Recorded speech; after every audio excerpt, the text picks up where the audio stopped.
질문 받겠습니다. 네. 네, 스님. 네. 언제나 크신 가르침을 주심에 감사드립니다. 네, 고맙습니다. 네. 네. 네, 스님 부처님께서는 늘 저희들한테 네. 자리이타의 공덕이 수승하고 어. 저희들한테 늘 그런 행을 하면서 살아가라고 말씀을 하셨는데요. 네, 네. 제 자신의 공부만으로도 해야 할 일이 많고 네. 또 저희 삶 속에서 이제 가족들에 대한 집착이라든가 번뇌로 인해서 네. 주변에 만나는 분들한테도 따뜻한 미소 한번 건네는 걸 자꾸 잊어버리면서 살고 있습니다. 네. 그래서 오늘 부처님의 가르침 자리이타에 대한 걸 마음에 깊이 새기면서 네. 또 다시 한번 반성하는 마음으로 살아갈 수 있도록 네. 스님께 경책의 가르침을 부탁드리옵니다. 네, 박수로 말씀 고맙습니다. 자, 여러분들 말씀이죠. 네, 저렇게 질문하신 분들이 대부분이죠.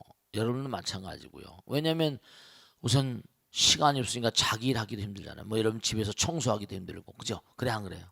밥하는 것도 그렇고 너무 가사 일도 힘들다고요. 또 거기다 무슨 아들 딸도 걸 사람이 힘들잖아요. 그죠? 남편도 모시고 살고 해야 돼요. 그러니까 뭐냐면 남편이 자기를 뭐 돌보지 않으면 짜증내고 그러잖아. 아들 딸들이 엄마 아버지 잘 생각하지 않고 자기들은 또 자기들대로 바빠요. 남편은 남편대로 바쁘고 죄다 그래요. 그러니까 혼자 가만히 있으면 이게 뭔가 싶잖아요. 결론이 말이죠. 한번 생각해 보세요. 허덕허덕대고 바쁘게 산다고요. 그러다가 어떻게 되는 거 아니에요? 나이가 들게 되면요. 남편도 남 같아요. 아들, 딸도 시집장 가버리면 그 다음에 남 같아요. 그 다음에 남는 게 뭐다? 물 밀듯이 뭐라 회한의 감정이 밀려옵니다. 저는 하도 많은 분들을 모시고 살다 보니까. 자, 어떻게 하면은, 네. 그런 마음들이 병발증을 낳습니다. 우울증이 오기도 하고요. 어떻게 보면 또 황혼이혼까지 발전하고요.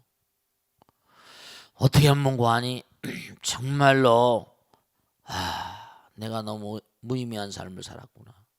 그리고 잘못되면요. 네, 또 어떤 분들은 가정을 등져요. 자리릿하다. 네. 요즘에 제가 과거에 살던 몇십 년 전보다 도덕성이라고 꼭 말할 수는 없지만 세상에 너무나 많은 변화가 있어요. 우선 우리가 이 세상을 사는데 보살님들은요 꼭 당부드리겠는데 뭐냐면 여러분들이 지금 지금 가정생활 열심히 하고 뭐 이런 게 생각의 틀을 바꾸세요. 이것도 결국 뭔가 하니 나를 위한 일이 아니라 뭔가 하니 가정을 위한 일이다. 남을 위한다는 마음면 지금 이렇게 공부 열심히 하고 남을 위하는 거예요. 자기를 위하는 게 아니라.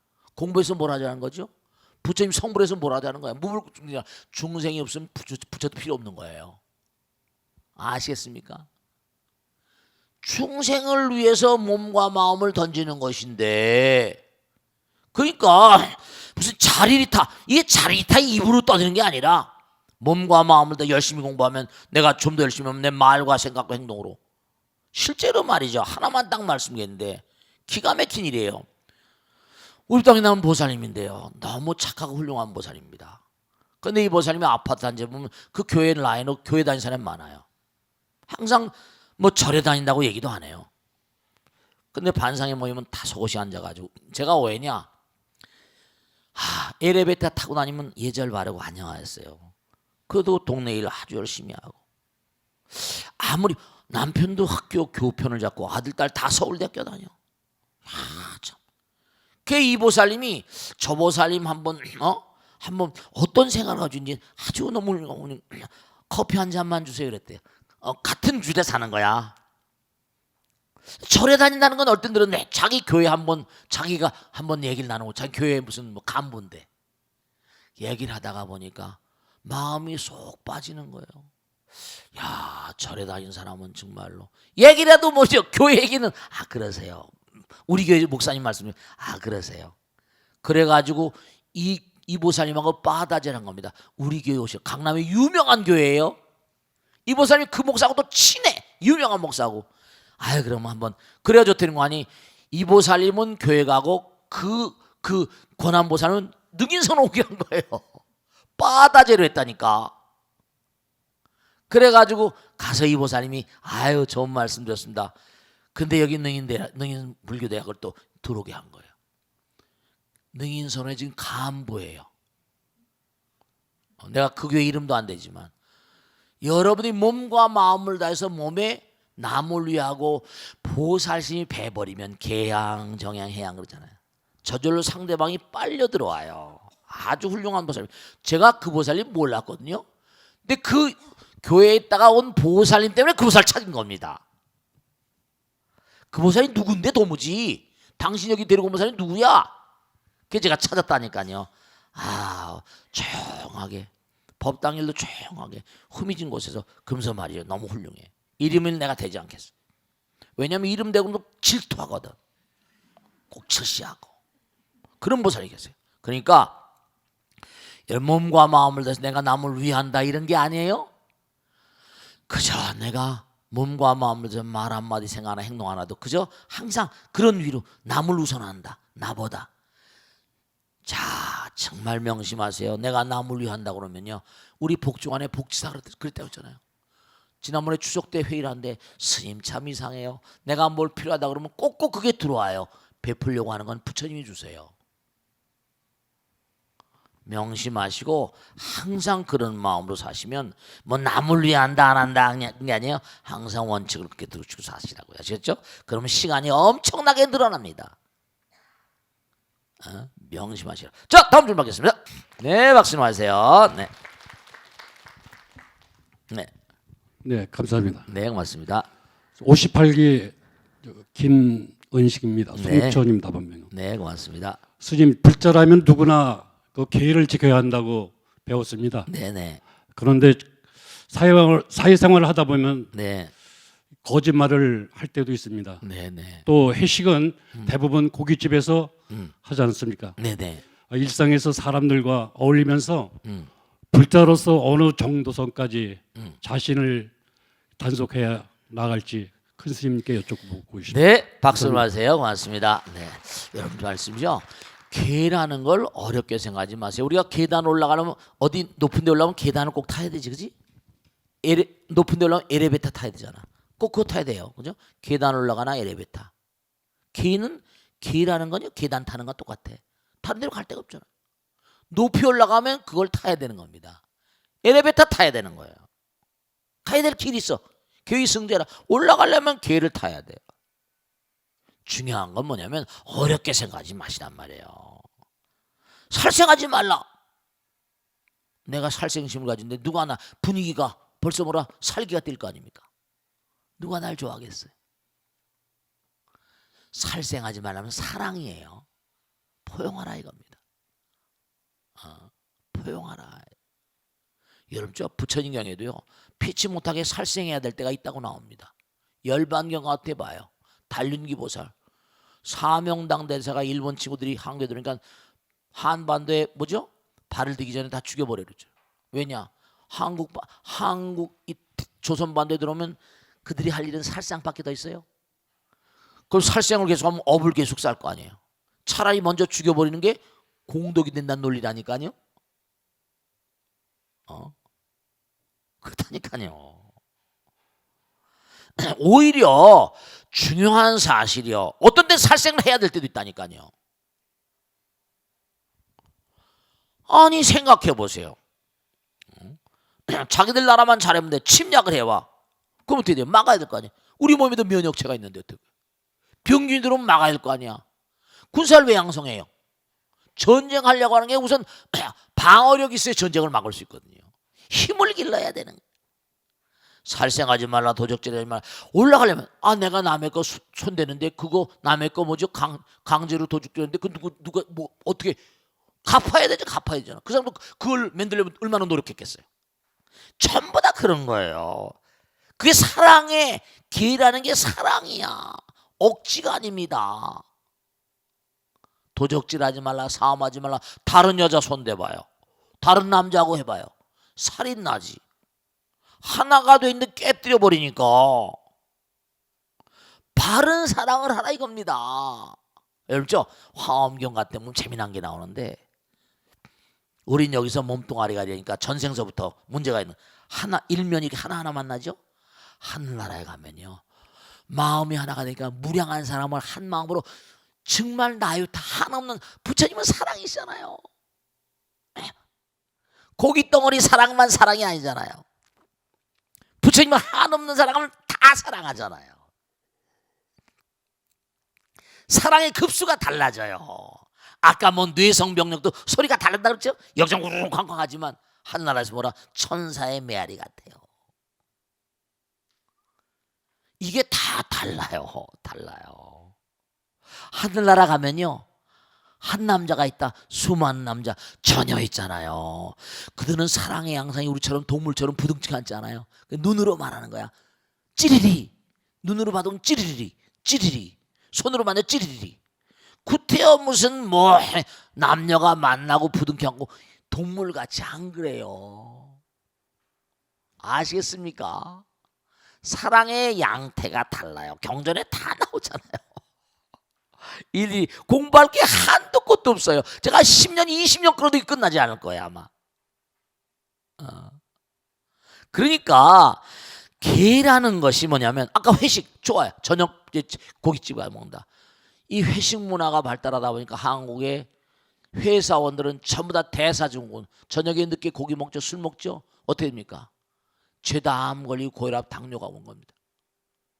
문제가 심각해요. 구라파나 저녁에 회식 문화 있습니까? No nonsense입니다. 그런 거 없어요. 우리나라 회사 같은 데도 말이죠. 술잔 올리고 간염 바이러스 올라가요. 얼마가요? 문제가 많다니까요. 저녁에 간단히 드세요. 잠자기 전에 3시간 넘어 먹은 건요 전부 다 몸에 들어가 제대로 소화가 안 되고 독소가 돼버립니다. 잠자기 3시간 내가 12시에 잔다 9시에는 드시면 안 돼요. 드셔도 간단한 유동식 정도나. 소화가 안 된 채로 몸속에 썩어버립니다. 독소가 확 생겨버려요. 그게 회식 문화. 이거 참 정말 말씀이죠. 아유 안 돼. 고기 이러죠. 오늘 시간이 없어서 다 말씀드리지 못하지만 보세요. 자, 제가 어렸을 때 말씀이죠. 시골에 자랐는데 그 부근에 도살장이 있었어요. 정말 소들이 밤에 옵니다. 내일 팔려가서 도살당하거든요. 울어요. 웁니다. 소들이 엉엉 웁니다. 칼을 탁 드는 순간 요놈아 너 왜 나 잡냐 이렇게 되는 거죠. 그렇게 되는 거예요. 살기가 확 어려웁니다. 소 몸속에 독소가. 그러니까 저 오키나와 같은데 장수촌 있죠. 소를 끓여서 독소를 뺀다며. 그러니까 장수말 오키나와 장수촌은 뭐라? 돼지고기가 뭘 많이 먹는데 꼭 끓여서 독소를 뺀다며 먹잖아요. 중요한 건 그래서 여러분이 삶을 살아가면서 매일매일의 삶 가운데 원칙을 세우세요. 개라는 것도 사랑이다. 사랑하는 마음을 가지고 거짓말 합니까? 아니잖아요. 그러니까 개를 지키는 걸 뭐 어렵게 생각하지 마시고 그게 원락이 다 뭐라 한 마음이라고 하는 데서 나온 거예요. 선지형 개차라 항상 사랑의 마음으로 지켜나가는 게 개다. 이렇게 인식하시면 거의 틀림이 없습니다. 자, 익명 게시판 하겠습니다. 스님 안녕하세요. 법고대통 애청자입니다. 전 올해로 결혼한 지 9년이 되었는데요. 아직 슬아의 자녀가 없습니다. 9년. 네,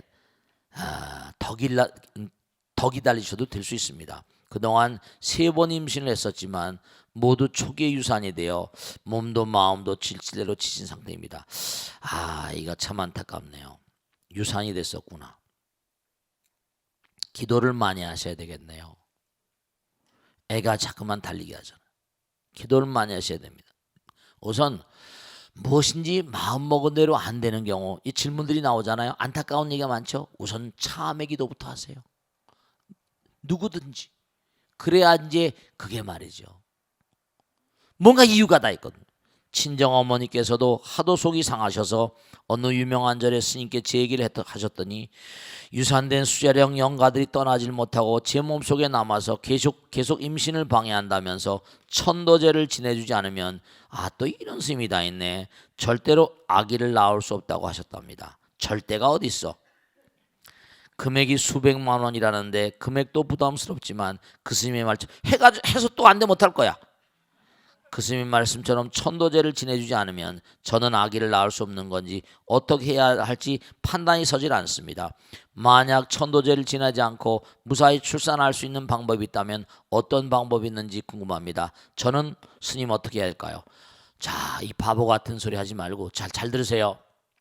오늘부터 이 보살님은 3년이 되든 딱 작정을 하고 매일같이 선행을 하세요. 매일같이 하루에 10가지씩 힘들까 모르겠다. 하루 온종일 그냥 살지 마시고 공덕을 부처님 보시기에 좋은 공덕을 주세요. 자, 요범사원이라고 중국에서 나오는 그런 영업록 같은 것인 그 책을 하나 말씀드릴게요. 소개해 드릴게요. 원왕이라고 하는 벼슬아치가 있었어요. 근데 뭐냐면 어렸을 때 어떤 인연을 따라 가지고 누구한테 이렇게 어린 시절에 말이죠. 뭐 아버지 친구라나 뭐 스님이라나 해가지고 밀어보니까 너는 몇 살 때 과거에 급제하였구나. 넌 몇 살 때 급제하면 제일 처음에 어떤 벼슬을 받겠구나. 어떤 벼슬을 제수받겠구나. 아버지가 다 기록해서 세월을 일러가지고 보니까 이게 기가 막히게 딱딱 맞아버려. 이 사람이 소문이 난 거야. 청렴결백하기로. 인생이라는 게 이미 정해져 있는 거구나. 정확한 그런 그 과거에 그분이 말씀한 대로 그때 과거에 급제하고 정확하게 그 과거 급제하고 벼슬을 제수받은 거 가져가지고 임명된 것도 왕의 무슨 곡식 출납하는 게 다 맞아. 어차피 욕심낼 필요가 없구나. 이게 정해진 대로 그냥 순리대로 열심히 살면 되는구나. 그래서 절대로 탐심도 내지 않고 욕심도 내지 않고 겸허한 마음으로 주어진 대로 최선을 다한 겁니다. 그러니까 청렴결백하다고 소문이 난 거예요. 어떤 큰 스님께서 그 벼슬아치가 대단한 벼슬아치 그렇게 소문이 자자하다니 한번 갔던 겁니다. 자네 말이야 그 소문이 자자해서 그렇게 청렴결백하다 가더니 무슨 공부를 이렇게 열심히 했나 했더니 전 공부 열심히 한 거 없습니다. 그리고 얘기를 한 거였더니 삿된 공부를 했구만 그래. 그다 얘기하는 게 뭐냐면 말미에 정말로 제가 그래서 스님이 자네 말이야 아까 소망이 있다고 그랬지. 왜냐하면 그 아버지 대 때 그 자기에게 얘기해 준 그분이 자네 다 좋은데 자손이 없네. 자손이 없네. 너무너무 안타깝구만. 타고나길 자손이 없다. 진짜 자식이 없었던 거예요. 자네 말이야 자손 얻기가 소용이랬지. 자네는 관리니까 하루에 10가지씩 하면 1년이면 뭐라?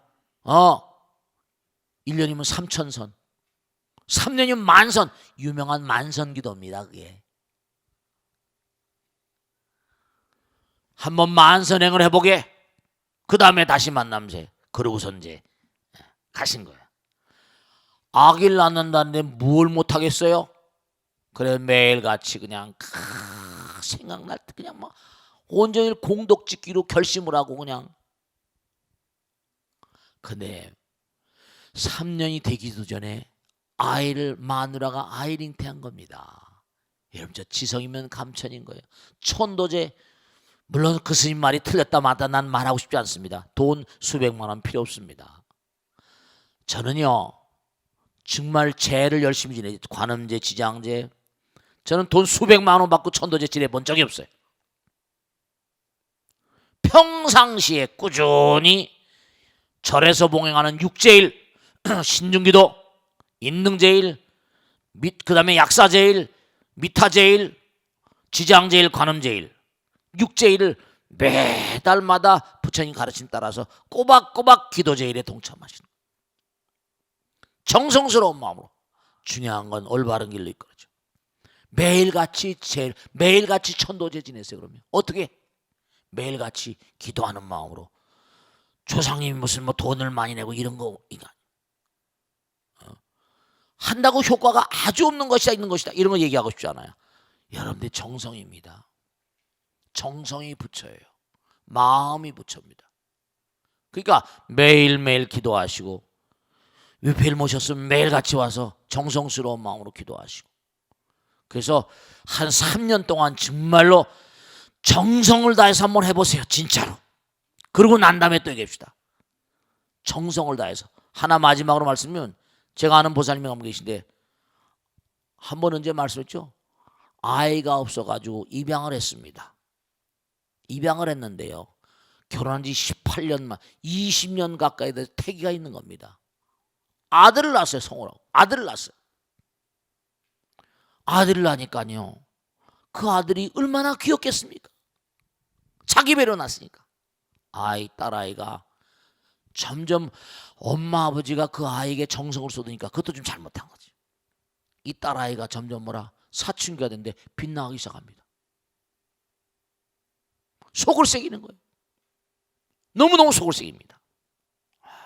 인연이 참 너무 안타까워. 좀 더 뭔가 키워가지고 시집을 보내거나 이랬으면 좋을 것 같다가 하도 속을 새기니까 뭐죠. 그리고 얘가 막 집을 나갑니다.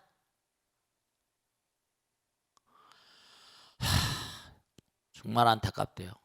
결국 집을 나가고 그러니까 이제 그럼 좋다, 파양을 했어요. 너도 이제 나이가 그만큼 됐으니까 나가 살아라. 그런 걸 진짜 제가 본 적이 있습니다. 당부드리겠는데요, 입양하는 것도 참 조심하시고, 또 나이가 늦게 아이가 18년 만에 들어서는 집도 있더라고요. 그런 걸 본 바에 의하면 절대로 절망하지 마시고, 천도제 그런 거 별로 그렇게 선호하지 마시고, 오늘부터 딱 이 방송을 듣는 순간서부터 3년 작정 천일기도 하시면서 매일 선행을 쌓으시고, 어떻게 하면 내가 많은 사람들에게 공덕을 줄 수 있을까. 이 인연불공이라는 건 참 인연이 없는 걸 만들려면 쉬운 일이 아니지만, 간절한 마음으로 기도하고 정진하시면, 만선 기도하시면 분명히 어떤 응답이 있을 것이다. 한번 해보시라는 걸 당부드립니다. 자, 지금 받겠습니다. 네, 나가세요. 네. 스님 안녕하세요. 네. 송파 사적의 김복선행입니다. 네네. 스님 천수경이나 능원신증 같은 다란이를 독송할 때마다 네네. 궁금한 점이 있는데요. 네. 왜 다란이 부부는 한문으로 한문으로 왜 됐냐? 예, 그리고 한문을 하지 않았는지, 또 하나는 이제 시대가 바뀌었는데 범어나 빨리어가 원어의 다란이를 네네. 지금껏 예전에 한자음으로 사용하는지 궁금합니다. 네. 네. 스님 네. 가르침을 청하옵니다. 박수로 맞으세요. 네, 고맙습니다. 마이크 들면요, 어는 수가 있어요. 전화통에 붙잡고 입하고 할 땐 그렇게 잘하면서도 겁나는 수가 있습니다. 네.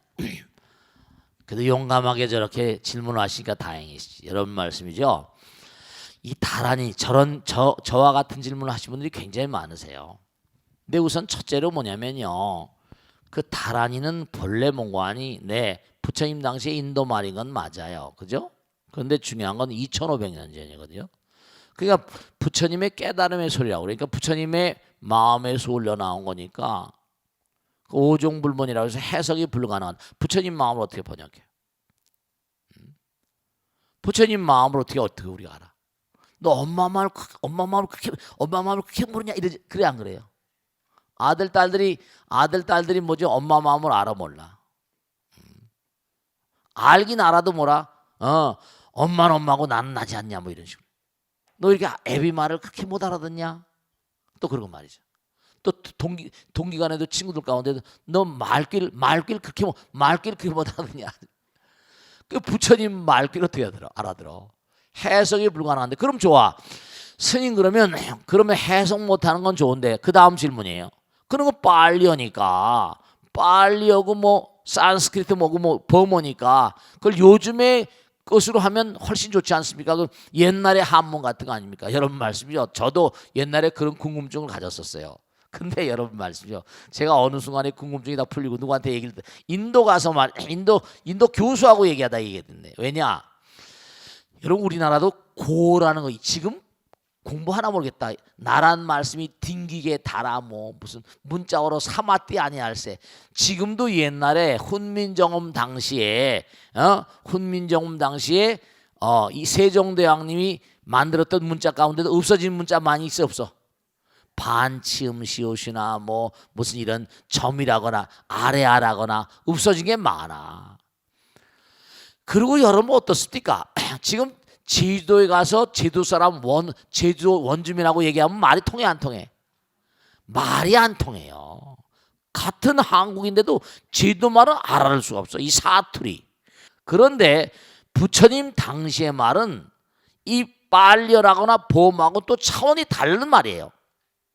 북부 네팔 저쪽 북부거든. 근데 2500년 되다 보니까 그게 지금 말로 되지 않는데요. 인도 내에서도.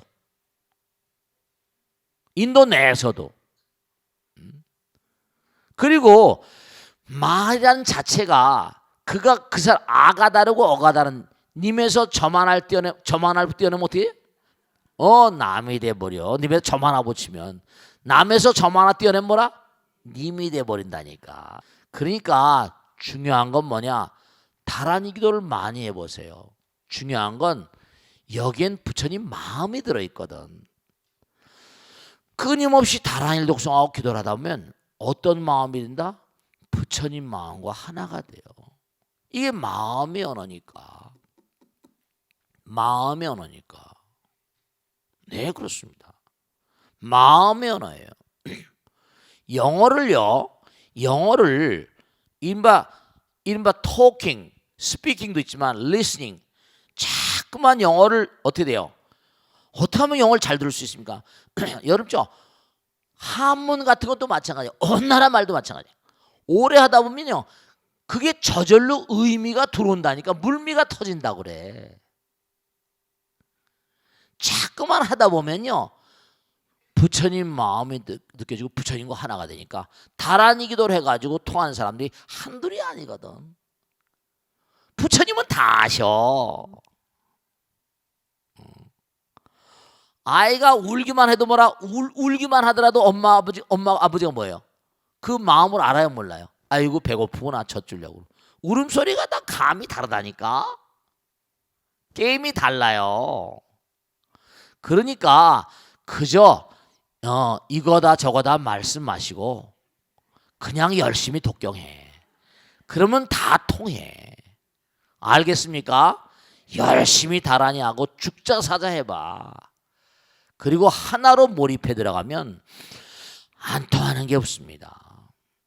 통하지 않는 게 없어요. 몰입이라는 게 중요해.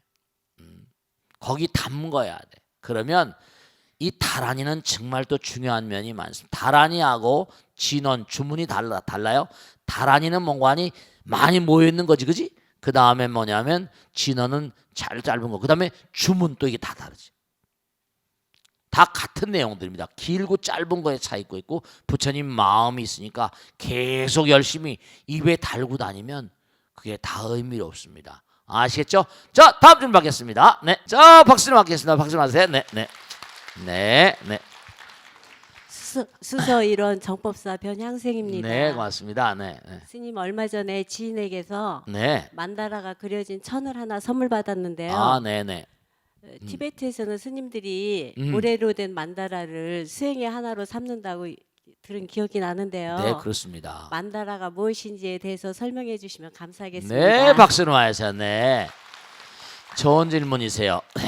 만다라. 이 만다라는 정말 의미가 심장합니다. 뭐 샌드 만다라도 있고 그런데 모래로 아름답게 만듭니다. 중요한 건 이 만달라는 예사 물건이 아니에요. 그 예사 내용이 아닙니다. 여러분들이 정말 참 안타까운 게 있는데 제가 그냥 설명하고 법당에 그냥 일주일에 뭐 육제일 날 나오시잖아요. 뭐 지장제일 날 뭐 일주일에 한 달에 한두 번 몇 번 가고 교인들은 뭐죠? 일주일에도 몇 번씩 가잖아. 근데 제가 분명히 말씀드릴게요. 양적인 변화가 질적인 변화를 가져오거든요. 연불도 많이 해봐야지. 물도 끓여야지 순기가 되잖아. 물질의 상태가 달라지잖아. 이 티베트라거나 이런 티베트 같은 곳은 왕이 스님이잖아요. 그걸 거긴 척박한 그런 정말 히말라야거든요. 그러니까 이 사람들은 뭐냐, 척박하니까 같이 모여서 이른바 말하면 농사 지을 것도 없어. 학교 같은 것도 뭐라 스님들이 마음을 안정시키고, 그러니까 어렸을 때 절에 보내버리면 절에서 일생을 살아요. 절에서 일생을 삽니다. 그 국민들이 전부 다 불교니까 왕이 스님 되는 거예요. 그런데 그렇게 살다 보니까 일생 동안 살다 보니까 영혼을 체험하잖아요. 여긴 뭐 절에 나와서 제가 그래서 안타까운 게 항상 그런 거예요. 수행을 하더라도 그저 절에 바쁘니까 뭐 이게 아니라 몸을 던져서 우리 요가 참선 몸을 던져가지고 참선이라도 제대로 해보면요 정말 영혼을 체험하게 됩니다. 보이지 않는 부처인 나라를 보시게 되는 거예요. 금강계 만나라, 이 태장계 만다라 해서 만다라가 두 패턴이 있는데요. 단도히 딱 한마디로 정리하면요, 하늘나라의 구도입니다. 그들이 체험한 하늘나라의 구도를 그렇게 형상화시킨 거예요. 하늘나라, 영원의 세계. 화엄의 만달라, 법화 만달라.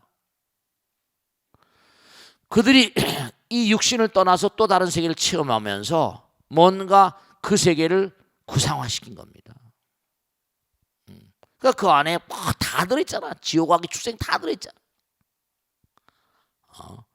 정말로 뭔가 깊은 세계, 요가라거나 우리 끊임없이 하다 보면 수행을 깊이 하다 보면 우리 몸에 말이죠. 우리 몸에 들은 영혼의 메시지를 읽을 수 있습니다. 그러니까 만달라는 뭘 얘기하냐? 만달라는 바로 뭐냐? 만달라는 다른 게 아니라 정말로 체험으로 나온 영혼에 대한 구도예요. 이 우주에 대한 구도입니다. 찬연한 세계. 수행을 조금만 해가지고 한 6개월, 많이도 아니야 1년 조금만 해보면요. 제가 그러잖아요. 우리 참선은 그래서 빌딩을 다 선원으로 만들었어요. 그렇죠? 그런데도 참 정말 말이죠. 이 기가 막힌 미국이나 그 앞에 난리잖아요. 아직 새카매요. 정말 안타깝습니다. 몸과 마음을 던져서 얼마나 내가 지금까지 기도를 열심히 해왔나. 그걸 아셔야 돼요. 자, 그 정도에 두고 익명계시만 보겠습니다. 스님, 저의 고민은 다름이 아니라 사남매의 장남인 저희 아버지입니다. 아버지가 어머니와 막 결혼했을 무렵 할아버지가 막대한 빚을 남기고 돌아가셨습니다. 두 분은 빚을 갚아가며 할머니와 당시 학생이던 세 동생을 돌보면서 꿋꿋하게 생활을 꾸려나갔다고 합니다. 덕분에 두 삼촌은 소위 말하는 인류대를 나와서 사자가 붙은 직업을 가졌고요. 고모도 부잣집에 시집가서 지금은 다들 풍요롭게 살고 있습니다. 그런데 문제는 그들이 언제부터인지 저희 가족을 무시하기 시작했다는 겁니다. 성실함 하나가 무기인 아버지에게 형은 무능하다는 식으로 말하곤 하고요. 안타깝네요.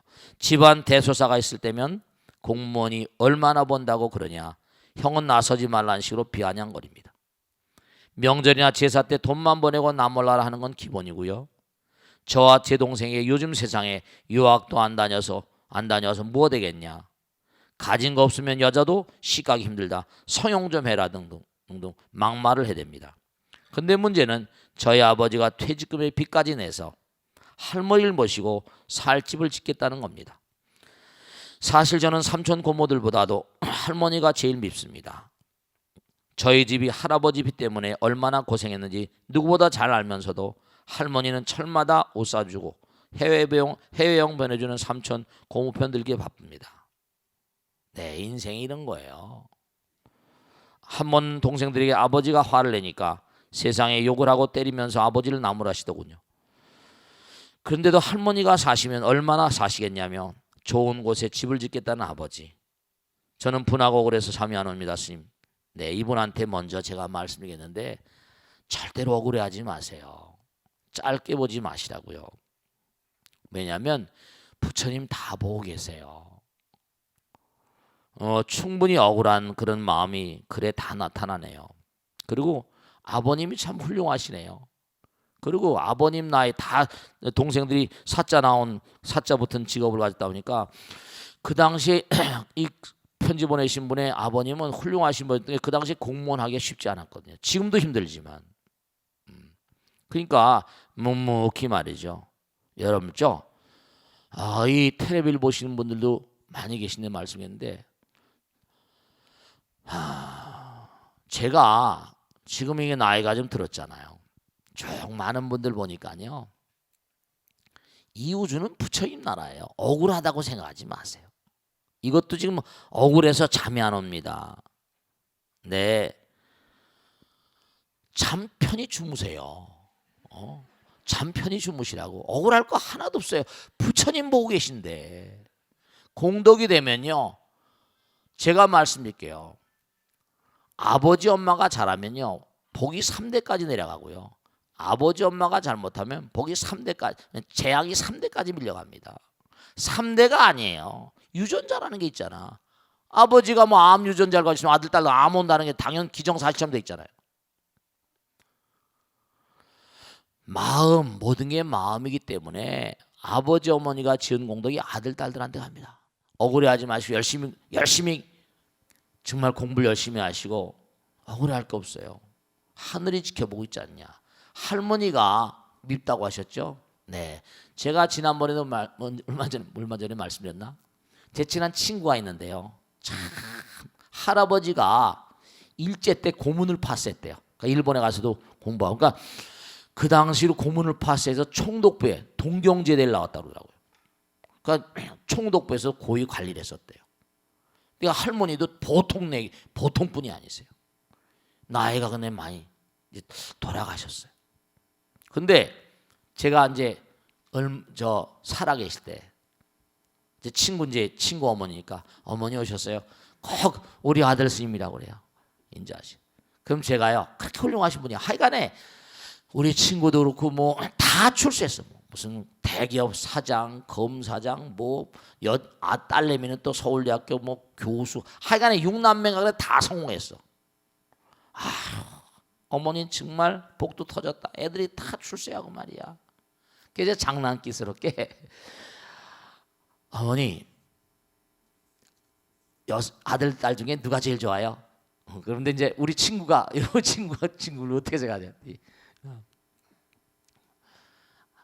몇째 번째 아무개야. 그 엄마도 그렇게 아들 딸 키워냈으면서도 그 아들 중에 이쁜 아들이 있고 이쁜 딸이 있는 거예요. 왜 그 딸이 이쁘세요 했더니 여기 말씀하신 대로 걔는 먹을 것도 잘 사다 주고